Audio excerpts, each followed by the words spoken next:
What's going on, guys? Thanks a lot for joining us. I really appreciate it. So we've got another video from The Witcher, the Old World board game that's being released. That's going to be on a Kickstarter, I think, very, very soon. One of my regulars who's been watching a lot of my videos for The Witcher board game commented and let us know that this is out. So I really appreciate it. Thank you so much. And if you guys like the content that we're doing, whether it's Witcher orientated, whether it's Gwent, or whether you're into the fighting games that we're going to be doing, please click the beard in the bottom right corner. We really do appreciate it, and I'd really like to get some dialogue going with you guys, so thank you so much. So, we've had 2 videos so far from the developer. This is a bit of a longer video. It's probably going to take maybe 15 minutes with all my talking, so strap yourselves in, and let's see what the developers have to say to us.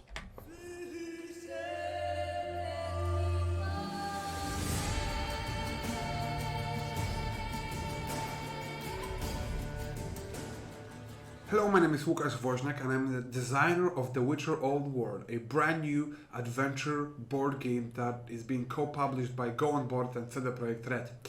In my first video I have announced the game and laid out some initial information about it. In the second video I focused more on the cooperation with CD Projekt Red and how The Witcher Old World came to be. So make sure you watch both of those videos, and also make sure to follow the project on the Kickstarter. You will find the links in the description. Today I want to answer another important question and also talk more about main characters of the game. So The Witcher Old World is set long before the saga of Geralt of Rivia. We are expanding the universe by focusing on a period in the Witcher world history when even more monsters roamed the continent and 5 Witcher schools were competing against one another. So when you start the game, you become a freshly trained Witcher from one of these 5 schools. You have gone through the dangerous trails of the grasses, you have finished your training, and now you're ready to put your skills to use. I love the fact that they're already talking about and setting it up that there's a crap load of monsters in the world, which is great. He's already mentioned the 5 Witcher schools, and even just looking at the board there, obviously I know that they're probably going to get into a little bit more depth about it, and the miniatures there, and obviously the stack of cards, but it reminds me a lot of the Dark Souls board game that was released by, I think it was Steamforged Games, where you obviously had the little nodes that are telling you maybe where your stats are, where certain abilities are, or things like that. So that's really interesting, and obviously, you know, it seems like they've got a good scope on what direction they want to take the game. So let's see what they've got to say.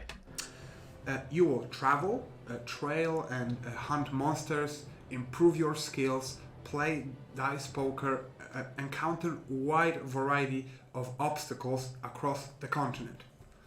To grow your reputation and make sure that your Witcher school is the most renowned, you will need to kill monsters and collect trophies.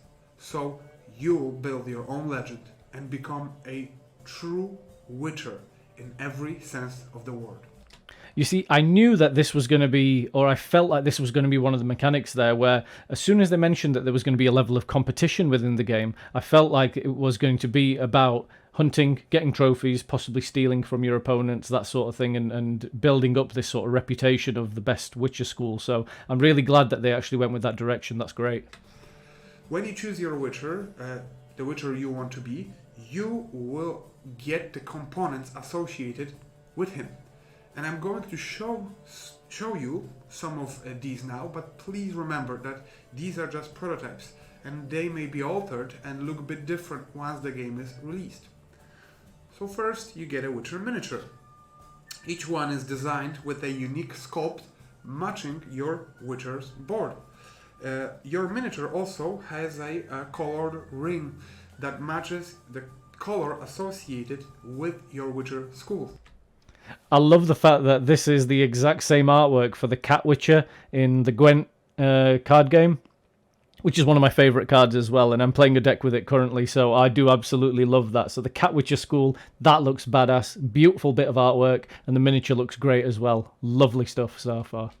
You will use the miniature to travel through the continent from one city to another. Next, you get a double layered player board. Your player board contains a lot of information.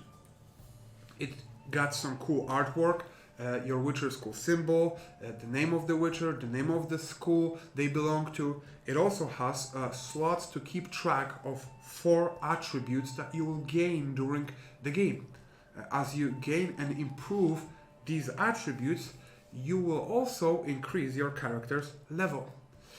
You can keep track of your shields here too. They represent your defense readiness, which will help you avoid some damage during the fight.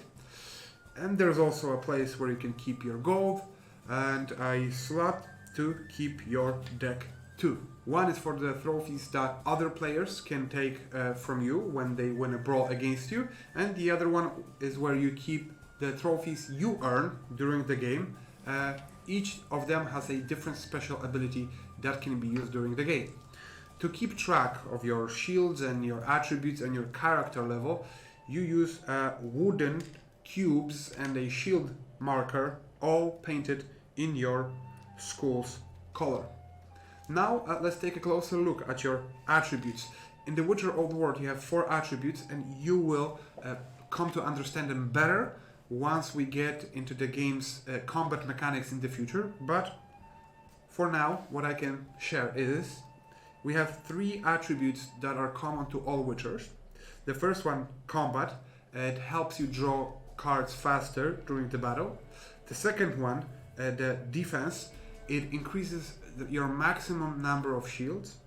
Your alchemy increases the number of potions you may consume in a fight. The last one is your unique school speciality, and it's explained on the player board.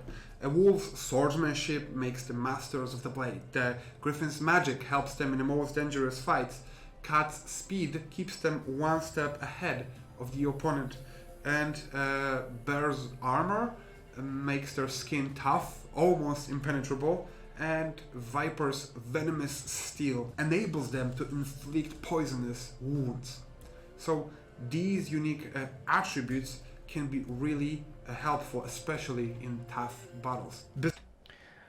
So, as the developers explained there, that is the flavor that we're going to be getting for each of the Witcher schools, and I really love how they've done that and made them unique.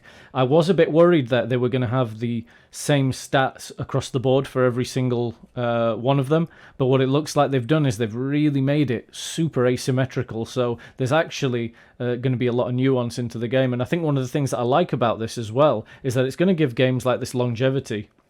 I tend to find sometimes whenever you have new board games that come out, whether it's competitive or cooperative, sometimes there's going to be characters that just stand out as the strongest ones, and it's because if they've got universal mechanics of the game and they just have maybe one little change of an ability, things can just blow out of the water. So I really love the fact that there is some nuance to these characters. It might actually make some of them much better than others, in which case there's going to be a lot of random picks, but just initially at the interim, and based on what the developer has said there, I love everything that he's talked about so far, and it sounds like it's very unique in the way that it's approached these sort of games. So let's see what else they have to say. Besides your speciality and your school, there is one more thing that is important and is different for each Witcher, because each one of them has a different starting deck of 10 cards. Decks, all of them, give every Witcher a good foundation for building their own strategy, but each of them is different, so creating a unique experience depending on the Witcher you choose to play. So your deck starts with 10 cards and it will grow as you play the game. And the new cards will represent new actions that you have learned, including new attacks, dodges, and combat magic in the form of the Witcher signs. And the more powerful the action is, the more time you spend learning it. And the size of your deck also represents your life pool, so how much health you have. During your adventure you will gain new cards, sometimes you lose some of them, so that will force you to change your strategy when you least expect it.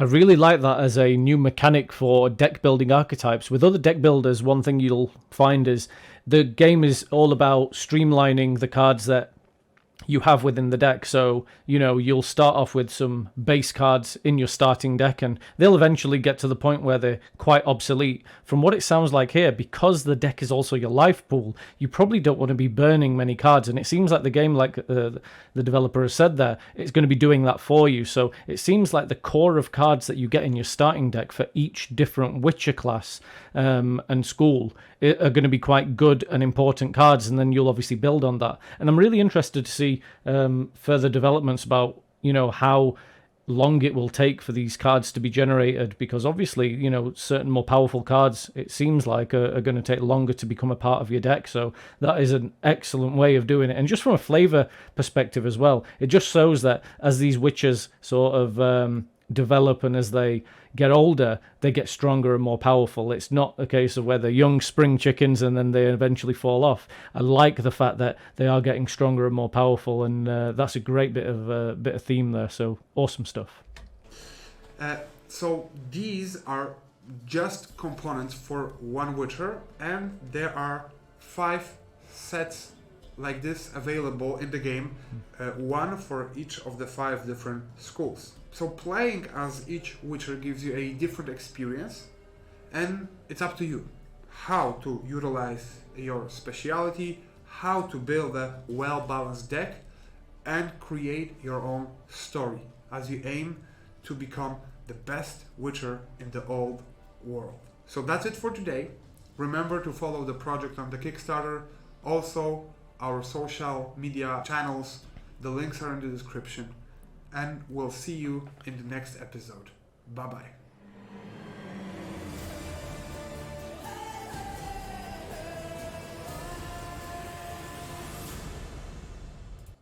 Wow, we're really excited about this right now. Lovely stuff there. Actually telling us a little bit more about the game mechanics, what we can expect, and I really like how they've unveiled it. They've got a good marketing strategy there, because I'm hooked right now. I'm really looking forward to seeing a bit more in depth about what they're going to tell us about some of the game mechanics and how it plays. But please let us know there, guys, how you feel about it, what you think this game is going to look like. Is there any things that you're worried about? Are there things that you're really excited about? Is there anything that you'd like to see in the game? Let us know in the comments, and thanks so much for taking time to check us out.